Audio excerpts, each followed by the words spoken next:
The stars had always called to humanity.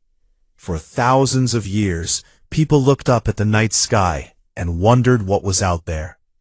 They told stories about gods and monsters living among the stars. They built telescopes and satellites and rockets. They put their boots on the moon and their machines on Mars. And when the year 2319 came around, they finally built a ship that could break the light barrier and carry human beings to distant worlds. The ship was called the Ardent Hope. It was not a warship. It carried no heavy weapons, no soldiers, and no missiles. It was a diplomatic vessel painted white and blue, with the flag of the United Earth Council on its hull. Inside, it carried gifts, crates of seeds from every continent, hard drives filled with music and paintings and literature, and medical kits designed to treat diseases that had once killed millions. Humanity was not coming to the galaxy with a clenched fist. It was coming with an open hand. The man leading this mission was Nate Caldwell. He was 53 years old, a former senator from Virginia, who had spent most of his career sitting across from people who hated each other and finding ways to make them talk. He had a calm voice, steady eyes, and a habit of listening more than he spoke. The United Earth Council had chosen him for one reason. He believed, truly and deeply, that any problem could be solved with enough patience and goodwill. Beside him stood Commander Lisa Morrow, the captain of the Ardent Hope. She was the opposite of Nate in almost every way. She was sharp, direct, and suspicious of anyone who smiled too much. She had served 20 years in the Earth Defense Fleet, running border patrols near the outer colonies. She did not believe the galaxy would welcome them, but she kept that opinion to herself, because her job was to keep Nate alive long enough to find out. Their destination was the Nexus Ring, a massive space station the size of a small moon, built in orbit around a dying red star. The Nexus Ring was the capital of the Galactic Concord, an alliance of 12 alien civilizations that had ruled known space for over 40,000 years. These species had mapped the stars, built empires, fought wars, and written treaties long before the first human had learned to make fire. To them, humanity was not a neighbor. Humanity was a noise. When the Ardent Hope docked at the Nexus Ring, Nate and his team were escorted through towering corridors made of dark metal and glowing crystal. The air smelled strange, sharp and cold like the inside of a cave. Everywhere they looked, they saw aliens of different shapes and sizes. Some had scales. Some had too many eyes. Some floated instead of walking. None of them looked at the humans with warmth. The Great Hall of the Concord was enormous. 12 delegations sat in a wide circle, each on platforms designed for their species. At the highest platform sat the Valith, tall, thin beings made of something that looked like living glass. Their bodies gave off a low hum, and when they spoke, the sound vibrated in the bones of anyone standing nearby. They were the oldest and most powerful species in the Concord, and they had held the ruling seat for 6,000 years. Their high speaker was called Zorvan. He stood nearly 8 feet tall, and the light passed through his body like sunlight through ice. His voice was deep and layered, as if 3 people were speaking at once. He looked down at Nate with something that was not curiosity. It was disgust. Nate stepped onto the speaking platform in the center of the hall. He wore a simple dark suit, no medals, no decorations. He looked small under the massive ceiling, surrounded by species that had been traveling the stars since before his ancestors had built the pyramids. He smiled anyway. "Thank you for allowing us to be here," he began. His voice was calm and warm. "My name is Nate Caldwell. I speak on behalf of the people of Earth, all 9 billion of them. We did not come here to ask for power or territory. We came to say hello." He paused and looked around the room. "We know we are young. We know we are new to the stars. but we believe that we have something to offer. We have brought gifts, seeds that can grow food in poor soil, medicine that can fight diseases across many biologies, and music that we hope you will enjoy even if you do not understand the words." He took a breath. "All we ask in return is a chance, a seat at this table, a voice in this hall, not above anyone, not below anyone. Just beside you." The hall was silent for a long time. Then Zorvan spoke. "You are insects," he said. His voice echoed off the walls. "You live barely 100 years. You fight among yourselves over dirt and water. You have had faster-than-light travel for less than a generation, and already you come here making speeches as though you belong." He leaned forward on his platform. "You do not belong. You are a young species in an old galaxy, and your presence here is an embarrassment to the civilizations that built this Concord over millennia. Take your seeds and your noise, and return to your little blue world. Be grateful we allow you even that." A murmur passed through the hall. Some delegations shifted uncomfortably. The Druivan ambassador, a squat creature covered in soft brown fur, looked away in what might have been shame. The Alonxi, who resembled tall herons made of pale silver, exchanged quiet glances, but no one spoke against Zorvan. No one dared. Nate stood still for a moment. Lisa, watching from the gallery above, saw his jaw tighten. She knew him well enough to know that the words had hurt, but he did not show it. He simply nodded. "I understand," he said, "and I am sorry you feel that way. But the offer stands. Today, tomorrow, and for as long as we are able to make it, we are not going anywhere." He stepped off the platform and walked back toward his team.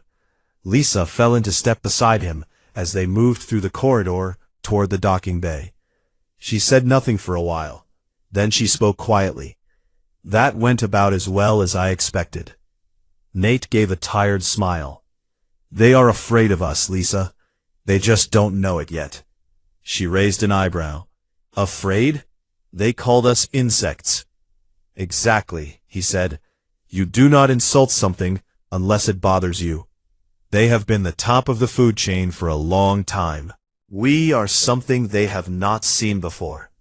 A species that is young, fast, and stubborn. That scares them." Lisa looked at him. "And what happens when scared people have warships?" Nate did not answer. He just kept walking. Back in the Great Hall, after the humans had gone, Zorvan called a private meeting with the Inner Council. The doors were sealed, the translators were turned off, and in the cold glow of the dying star outside the windows, the most powerful beings in the galaxy began to discuss something they had not discussed in over 3,000 years. How to destroy an entire species. 6 months passed after the failed summit at the Nexus Ring, and humanity did not stop trying. If anything, it tried harder. Earth sent more ships into Concord space, not warships, not spy vessels, but aid missions. Small crews of doctors, engineers, and scientists traveling to the edges of alien territory, offering help to anyone who needed it. One of those ships was the Gentle Dawn. It was a medical and agricultural support vessel, old and slow, with a crew of just 42. It had been sent to the border colonies of the Druivan, a species of short, fur-covered beings who lived on farming worlds near the outer rim of Concord space. The Druivan were not warriors. They were growers, quiet, humble people who fed half the species in the Concord with their crops. And right now, their crops were dying. Something in the soil had turned, and the vast golden fields that once stretched from horizon to horizon had gone brown and brittle. The Druivan had begged the Concord for help. The Valith had told them to manage their own problems. So when the Gentle Dawn arrived in orbit and offered assistance, the Druivan did not say no. The mission was led by Dr. Karen Finch. She was a botanist from Ohio, 46 years old, with dirt permanently under her fingernails, and a voice so gentle it made people lean in to hear her. She had spent her whole life studying how plants survived in impossible conditions. Drought, radiation, chemical contamination.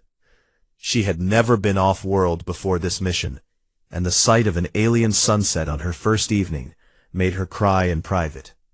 Her assistant was Tyler Grant, a 24-year-old exobiologist on his first deep space assignment. He was tall, a little clumsy, and talked too much when he was nervous, which was most of the time. But he was smart, and more importantly, he was kind. When the Druvan children stared at him with their wide, dark eyes, he knelt down and let them touch his hair, which fascinated them because the Druvan had none. Karen and Tyler worked day and night with the Druvan farmers. They tested the soil. They mapped the blight spread. They crossbred local seeds with Earth-origin strains that had been engineered to resist similar infections. Within 3 weeks, the first new shoots broke through the dead soil, small, green, and alive.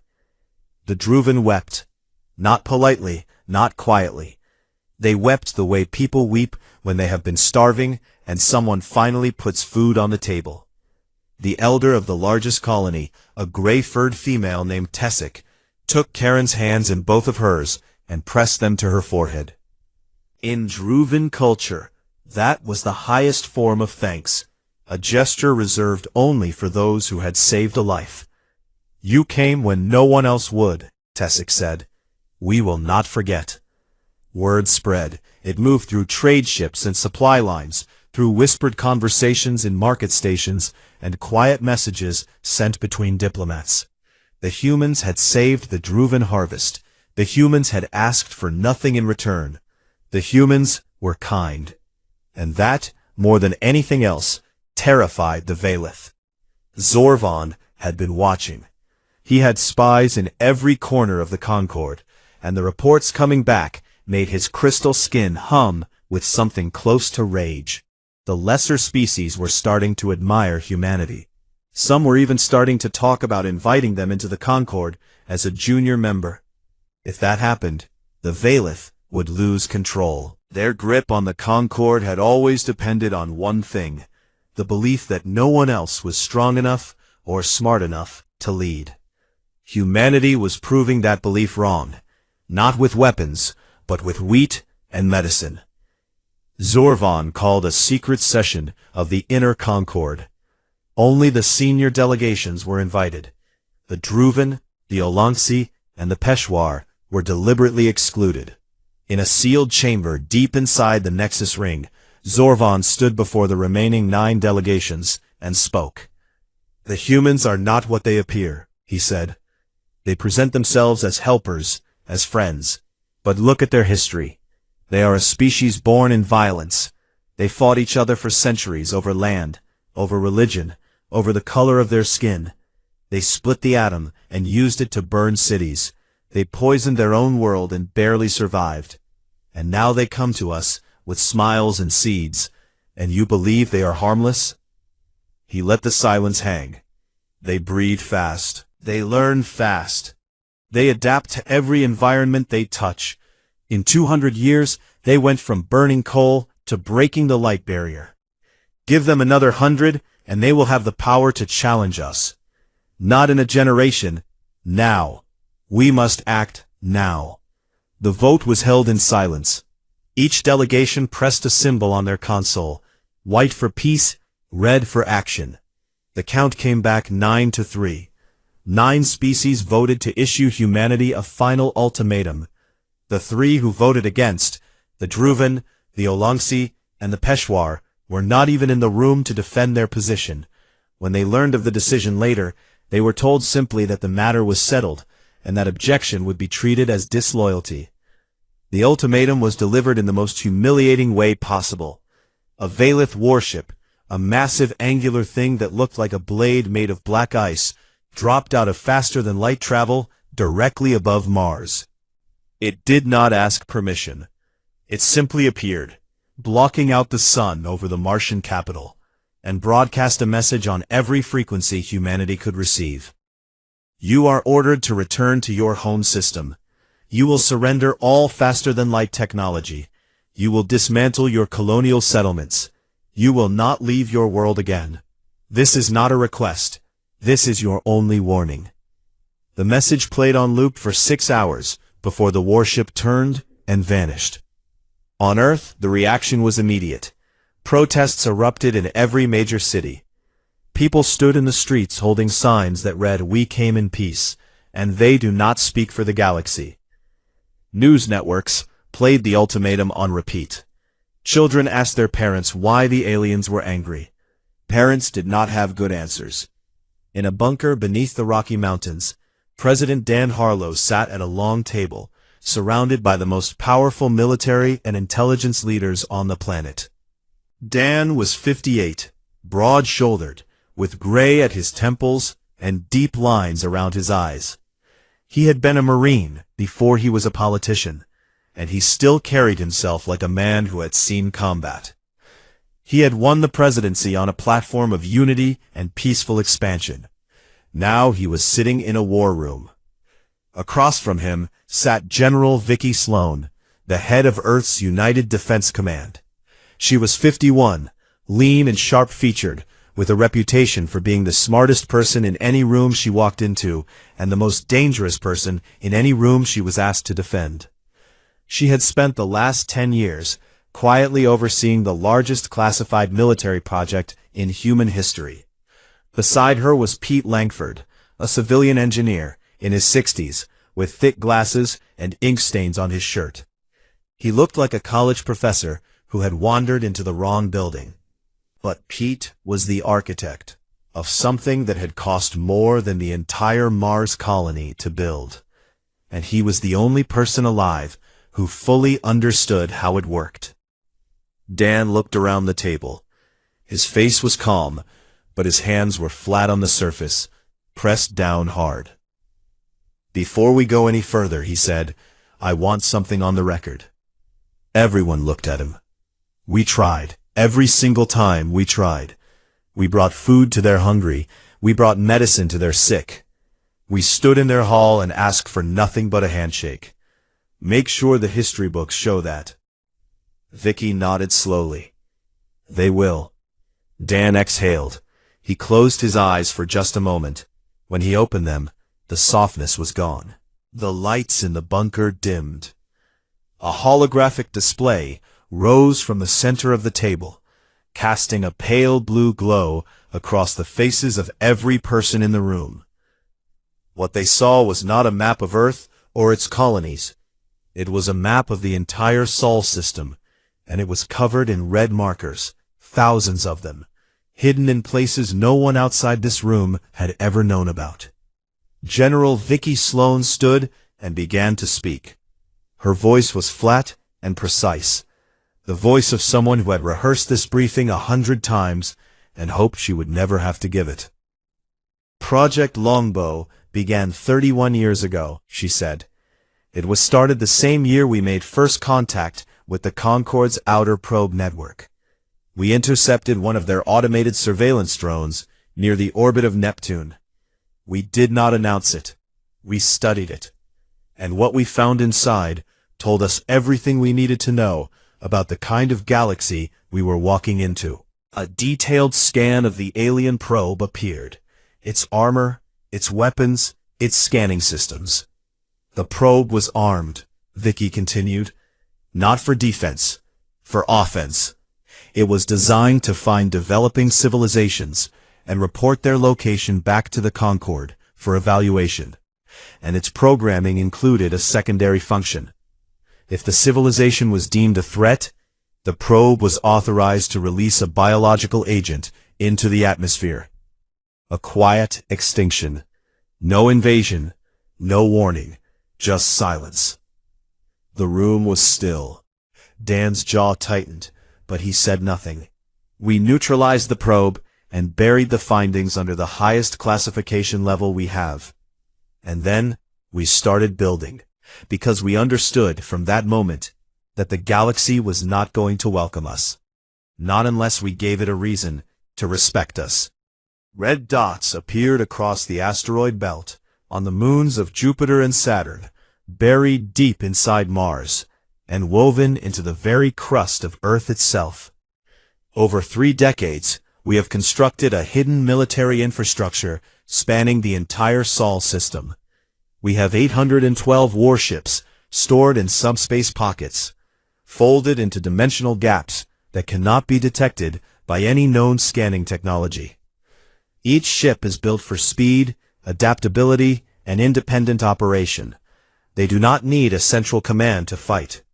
Every captain, every crew is trained to act alone if communications go down. She zoomed in on the asteroid belt. Here we have placed over 6,000 autonomous defense platforms. They are powered by miniature fusion cores and armed with kinetic accelerators and directed energy weapons. They can be activated remotely or set to respond to any unauthorized entry into the system. Pete Langford shifted in his seat. He had been quiet the whole time, his fingers tapping lightly on the table. Vicky turned to him. "Pete, tell them about Hearthfire." Pete stood slowly. He removed his glasses and cleaned them on his shirt, a nervous habit he had never been able to shake. When he spoke, his voice was soft, almost apologetic, as if he were confessing something he wished he had never done. "The Hearthfire Array," he began, "is a directed energy weapon system. It is powered by a series of deep-core tap stations that draw thermal energy directly from the mantle of the Earth. That energy is converted, amplified, and channeled through a network of quantum-entangled relay beacons positioned across 3 star systems." He tapped the display, and a glowing line appeared, a beam path that stretched from Earth to a point far beyond the solar system. "The system works like this. The relay beacons are linked at the quantum level." He paused, letting the gravity of the words settle.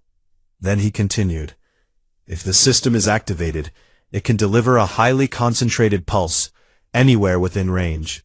The implications are profound, and the potential applications extend far beyond what we've considered so far." He fell silent, eyes scanning the room, waiting for the impact of the statement to sink in. When the array fires, the energy does not travel through space in the traditional sense. It is transferred instantaneously from one beacon to the next until it reaches the target. There is no warning. There is no defense. The beam moves faster than light because it does not move at all. It simply appears. He paused. "I designed it as a deterrent. It was never supposed to be fired. One pulse is enough to disable an entire fleet. Every system, every engine, every weapon, dead in an instant. 2 pulses can crack a continent. 3 can destabilize a star." The silence in the room was absolute. Dan stared at the display, his face unreadable. Vicky watched him carefully. "How long have the relay beacons been in place?" Dan asked. 11 years, Pete answered. "We deployed them using unmanned ships disguised as deep space research probes. The Concorde never noticed." Dan leaned back in his chair. "And they think we are insects." Vicky allowed herself the smallest flicker of a smile. "Yes, sir, they do." Far away, at the edge of Concorde space, the Valith Armada was already moving. 2,000 warships, each one larger than anything humanity had ever built, slid out of their docking stations in perfect formation. They were beautiful and terrifying. Long black shapes that cut through space like knives through silk.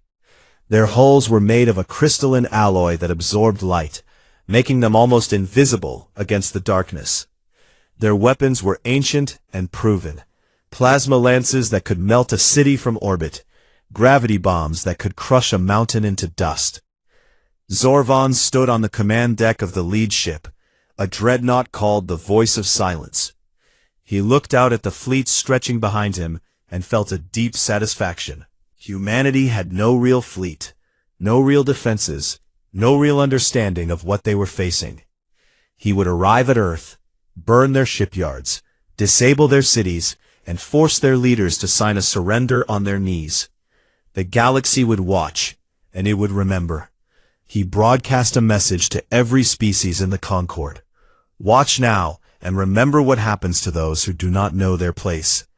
Back on the Nexus ring, Ambassador Nate Caldwell sat alone in the small quarters that had been assigned to the human delegation. The room was cold and bare. He had been told, politely, that he was free to leave at any time. He understood what that meant. He was no longer a guest. He was being tolerated.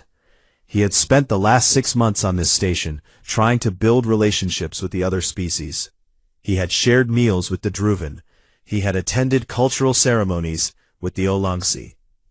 He had learned 3 alien languages, and read the poetry of species that had been writing verse since before humans had invented paper. He had done everything right, and none of it had mattered. He sat at a small console and recorded a message. He did not rehearse it. He did not read from notes. He just spoke. To the members of the Galactic Concord, he said. His voice was steady, but there was a weight in it that had not been there 6 months ago. My name is Nate Caldwell. I came to you as a representative of the human race, and I came in good faith. We offered you our friendship. We offered you our knowledge, our culture, and our help. We asked for nothing but the chance to stand beside you as equals. He paused. You said no, and that was your right. But you did not stop at no. You sent a warship to our sky and told us to crawl back into our cradle. You sent an armada to make us kneel. And so now I must tell you something I hoped I would never have to say. His eyes were steady on the camera. You do not know us. You looked at our short lives and our small ships, and you thought you understood what we are. You were wrong. What comes next is not our choice. It is yours. It has always been yours. And for what it is worth, I am sorry it came to this. I truly am. He ended the recording and transmitted it on every open channel. Then he turned off the console, sat back in his chair, and waited. Across the galaxy, on 100 different worlds, beings of 100 different species watched the message play. Some dismissed it, some laughed, but a few, the ones who had seen humans cure a dying harvest with bare hands and borrowed soil, felt something cold settle in their stomachs. Because Nate Caldwell was not a man who spoke lightly. And the look in his eyes when he said, I am sorry, was not the look of a man who was afraid. It was the look of a man who knew what was coming. The Valith Armada entered the Sol system on a Tuesday morning, Earth time. 2,000 warships crossed the boundary past Neptune in a formation so wide it would have taken a beam of light nearly 3 seconds to travel from one end to the other. They moved with the confidence of a species that had never lost a war. Their sensors swept the system ahead of them and found nothing. No fleet, no orbital guns, no minefield. Just planets, moons, rocks, and silence. On the command deck of the Voice of Silence, Zorvan watched the scan reports and allowed himself a sound that for a Valith passed as laughter. It was a deep harmonic vibration that made the air around him shimmer. They have hidden, he said to his officers, like animals in a hole. Begin the approach to the 3rd planet. We will be in weapons range within 6 hours. His fleet tightened formation and accelerated. They passed the orbit of Uranus, then Saturn, then Jupiter. The great gas giant hung in the darkness like a painted eye, watching them go by. The Valith did not look twice at it. They did not notice the faint energy signatures buried deep beneath the ice of Europa, or the microscopic fluctuations in the magnetic field around Ganymede, or the way certain asteroids in the belt ahead of them were just a little too evenly spaced. They noticed nothing at all until the belt lit up. It happened all at once. 6,000 platforms activated simultaneously across a stretch of space nearly 200 million kilometers wide. They had been dark for 11 years, cold metal drifting among the rocks, indistinguishable from debris. Now they came alive, and the first thing they did was scream. Not with weapons, with noise. A massive electromagnetic disruption pulse tore through the Valith formation like a wall of static. It was not designed to destroy. It was designed to blind. Every Valith navigation system, every sensor array, every communication link went dark in the same instant. 2,000 warships, the most advanced fleet in the known galaxy, were suddenly flying deaf, dumb, and blind through a field of rocks. Zorvan gripped the edge of his command console as the lights on his bridge flickered and died. Emergency power kicked in a moment later, bathing everything in a dim red glow. His officers were shouting, a cacophony of harmonic tones that clashed painfully in the enclosed space. "What is happening?" he demanded. No one could tell him. Their screens were filled with static. Their long-range communications were gone. They could not even talk to the ships next to them. And then the human fleet arrived. They came out of nowhere. That was the only way to describe it. One moment the space around the Valith armada was empty, and the next moment it was full of ships, hundreds of them, appearing in sharp flashes of displaced light as they dropped out of subspace pockets that the Valith had not even known existed. The human fleet was not large by Concord standards. 800 ships against 2,000. But they were fast, terrifyingly fast. They moved in tight, coordinated groups of 4 or 5, darting between the larger Valith vessels like wolves circling a herd of blind giants. And they hit hard. Admiral Chris Dunn commanded the fleet from the carrier Iron Vow, a wide, flat ship, bristling with launch bays and antenna arrays. Chris was 49, calm under pressure, and had a voice that never rose above a conversational tone, no matter how bad things got. He stood at the center of his bridge, with his hands clasped behind his back, and watched the battle unfold on a tactical display that updated in real time. "All groups execute pattern Delta 7, he said. "Priority targets are their command ships. Cut the head off and the body stops moving." The human ships obeyed instantly. They did not wait for detailed orders. Each group operated with its own adaptive AI system, a combat intelligence that analyzed enemy movements, predicted responses, and adjusted tactics on the fly. The Valith had never faced anything like it. Their military doctrine was built on rigid hierarchy and centralized command. Every ship waited for orders from the flagship. But the flagship could not send orders because the flagship could not see. Commander Lisa Morrow led a squadron of 5 destroyers from the bridge of the Nightfall. She had transferred off the Ardent Hope 3 months ago when it became clear that diplomacy was over. Now she was doing what she had trained for her entire career, and she was very good at it. "Stay tight," she told her squadron. "We are going for the big one on the left. I want its shields down in 4 minutes." The Nightfall and its escorts dove toward a Valith command cruiser, a ship 10 times their size, covered in crystalline armor that was supposed to be impenetrable. Lisa did not try to penetrate it. Instead, her ships targeted the seams, the joints where armor plates met, the gaps around weapon ports, the thin spots near engine housings. They hit those points with concentrated kinetic rounds at velocities the Valith had never encountered, because human weapons used magnetic acceleration technology that the Concord had abandoned thousands of years ago as primitive. The Valith had forgotten something important. Primitive did not mean weak. It meant simple, and simple things pushed to their limit could be devastatingly effective. The command cruiser's shields collapsed in 3 minutes and 40 seconds. Lisa allowed herself a brief nod. Across the battlefield, the story was the same.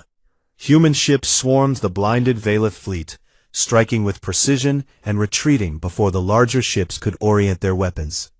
The Valith fired back, massive plasma lances that could melt asteroids, but they were shooting at ghosts. The human ships were too small, too fast, and their electronic warfare systems filled the local space with false signatures and phantom targets. The Valith were swinging at shadows. Zorvan managed to get partial sensors back online after 20 minutes. What he saw made his crystalline body crack with stress. Hairline fractures spreading across his chest like ice breaking on a river. His fleet was in chaos. Over 300 ships were already disabled or destroyed. His formation was shattered. His officers were panicking. He did the only thing he could think of. He ordered a full retreat. But the disruption field was still active. Faster than light drives could not engage inside it. The fleet was trapped. Zorvan opened an emergency channel, short range, barely functional, and broadcast to every Concord frequency he could reach beyond the system. This is High Speaker Zorvan of the Valith Dominion. I am requesting immediate reinforcement. The humans have weapons. They have a fleet. They were prepared. Send everything you have. Send it now. The message went out into the void. No one answered. Not the Keshari, not the Torlun, not the Melvi. Every species that had voted to destroy humanity sat in silence at their consoles and watched the battle through long-range observation relays. They saw the most powerful fleet in the galaxy being taken apart by a species that had been flying starships for less than 50 years. And they decided, very quickly, that this was not their war anymore. On Earth, in the bunker beneath the Rockies, Dan Harlow watched the same battle on a delayed feed. His face was pale. The numbers were in humanity's favor, but the numbers also showed human ships that had been destroyed. Crews of 30, 50, 80 people, gone in flashes of light. Every dot that vanished from his screen was someone's child. He turned to Pete Langford. Is the array ready? Pete nodded. His hands were shaking. It has been ready for 11 years. Target an uninhabited moon in the Valith home system, their largest one. I want every Valith on their homeworld to see it. His fingers moved slowly, carefully, as if he were handling something that might shatter. Firing, he said. There was no sound, no flash, no dramatic countdown. On a small screen in the corner of the room, a sensor relay showed the Valith homeworld and its 3 moons. For a moment, nothing happened.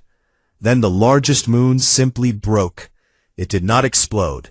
It fractured, deep cracks spreading across its surface like lines on a shattered mirror. And then the pieces drifted apart in slow, terrible silence. An entire moon turned to rubble in less than 2 seconds. Dan leaned into the communication console and broadcast a message on every frequency the Valith could receive. This is President Dan Harlow of Earth. That was a moon, an empty one.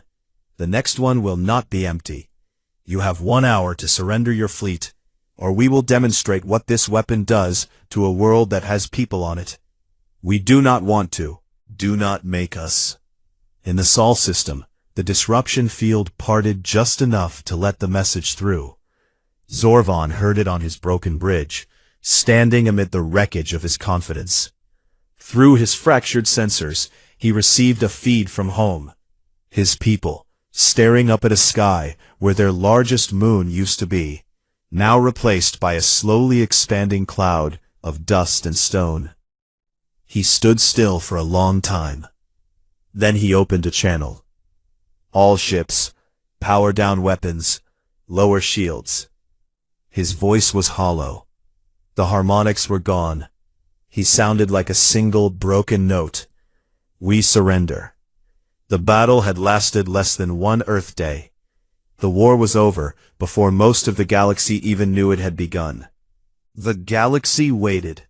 Every species, on every world, in every station and colony, an outpost from the core to the rim, held its breath and waited to see what humanity would do next. They all knew the pattern. They had seen it 1,000 times over 40,000 years of galactic history. A species wins a war, and then it takes everything. Territory, resources, slaves, pride. The strong eat the weak and call it justice. That was the way the galaxy worked. That was the way it had always worked.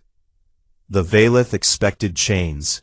Their people stood in the streets of their homeworld and stared at the sky where their moon had been, and they prepared themselves for the worst. Mothers held their children. Elders whispered prayers to gods they had not spoken to in centuries. Military officers destroyed classified files and sharpened blades, ready to fight a ground war they knew they could not win. Zorvan sat in a holding cell aboard the Iron Vow, his crystalline body dim and cracked, and he waited for the human admiral to come and gloat. Admiral Chris Dunn did come, but he did not gloat. He brought a chair, sat down across from Zorvan, and offered him water. Zorvan stared at the glass as if it were a weapon. "I do not understand you," Zorvan said. Chris shrugged. "Most people do not. Drink the water. It is a long trip back to the Nexus Ring."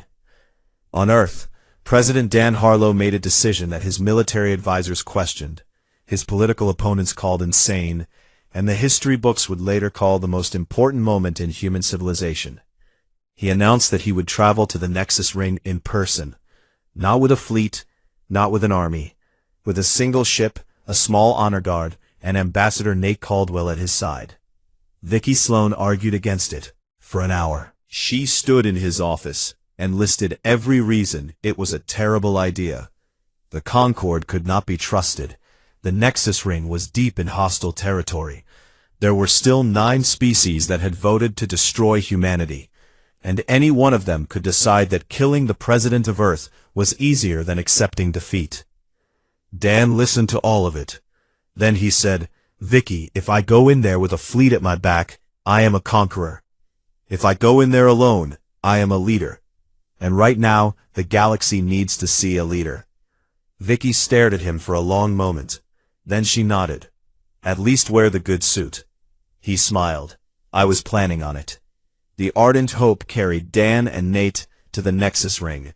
It was the same ship that had carried humanity's first diplomatic mission 6 months earlier. The ship looked different now. It had been refitted with military-grade shields and a light escort, but it still wore the white and blue colors of diplomacy. Dan had insisted on that. When they docked at the Nexus Ring, the corridors were full. Every species had sent representatives. Some had sent their heads of state. The air was thick with tension, with fear, with something that might have been hope but was too fragile to name. Dan and Nate walked side by side through the Great Hall. Dan wore a dark suit with no medals and no insignia. Nate wore the same suit he had worn on his first visit. They looked like 2 ordinary men walking into a room full of gods, and they did not look afraid. Dan stepped onto the speaking platform, the same platform where Nate had stood 6 months ago and been called an insect. He looked around the room, at the 12 delegations, at the dozens of observer species crowded into the galleries, at the cameras that were broadcasting his image to every corner of known space. He spoke plainly. He did not raise his voice. He did not use grand words or dramatic gestures. He spoke the way a man speaks when he is tired and honest and wants to be understood. "My name is Dan Harlow. I am the President of the United Earth Council. I am standing here today because 6 months ago, my friend Nate stood in this same spot and asked you for peace, and you told him no." He paused. "Since then, you sent a warship to threaten our home. You sent an armada to conquer us. You voted in a secret meeting that you thought we did not know about to end our species entirely. And in response, we fought back. We won. And now every one of you is wondering the same thing. What do the humans want?" He let the question sit. "We want the same thing Nate asked for the first time he came here. A seat at the table, a voice in this hall. Not above anyone, not below anyone, beside you." The murmuring in the hall was low and confused. This was not the speech of a conqueror. "Here are our terms," Dan continued. "First, the Galactic Concord will be reformed. Every species, including humanity, will have an equal vote. No one species will hold permanent authority over the others. The days of one voice ruling the many are over." He looked directly at the Valith delegation, a small, shaken group sitting where Zorvan used to tower. "Second, The Valith people will not be punished. They did not choose this war. Their leaders did.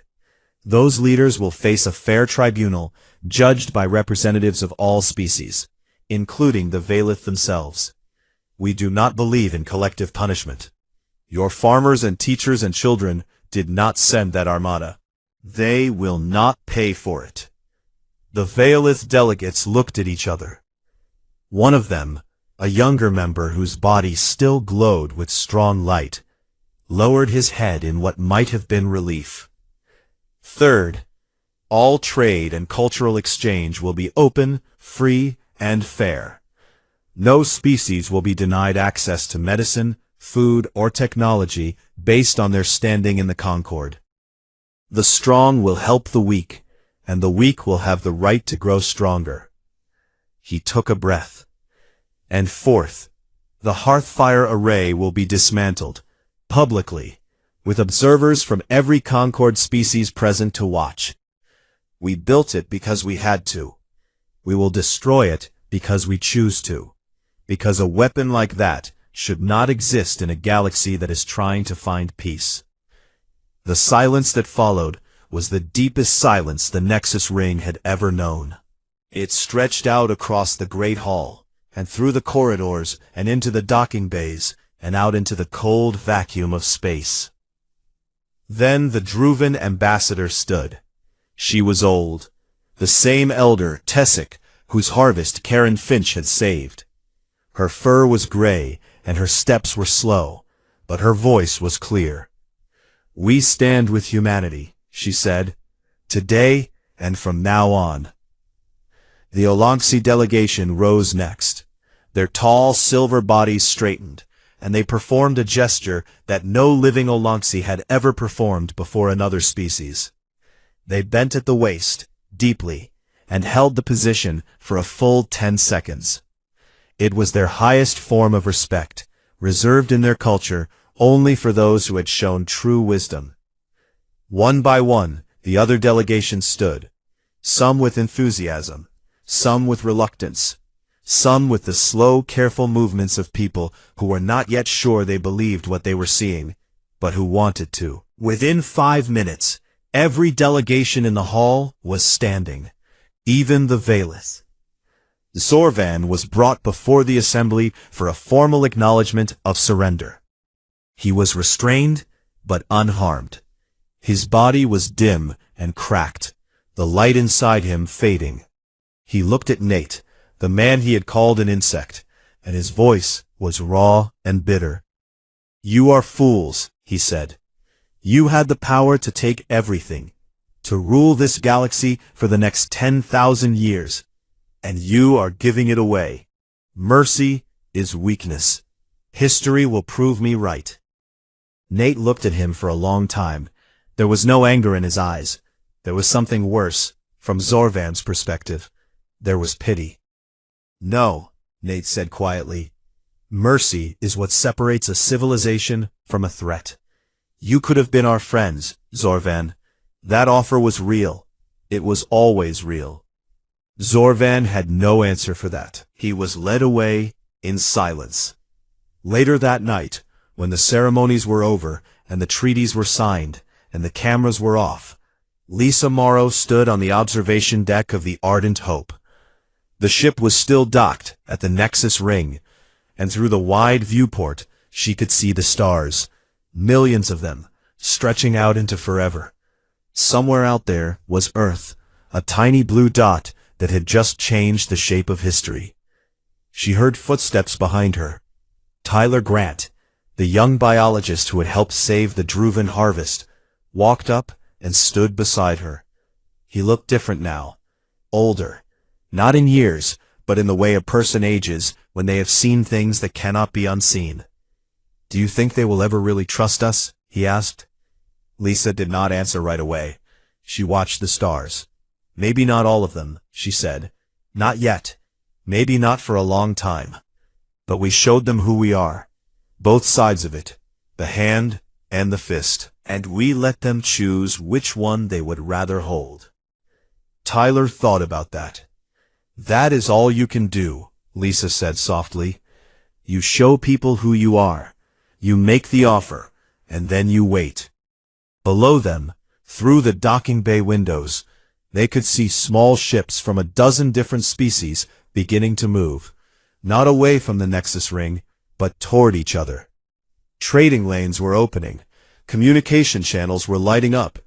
Somewhere on a lower deck, a group of Druvan farmers were sitting with a team of human scientists, sharing food, and laughing at jokes they did not fully understand, but found funny anyway.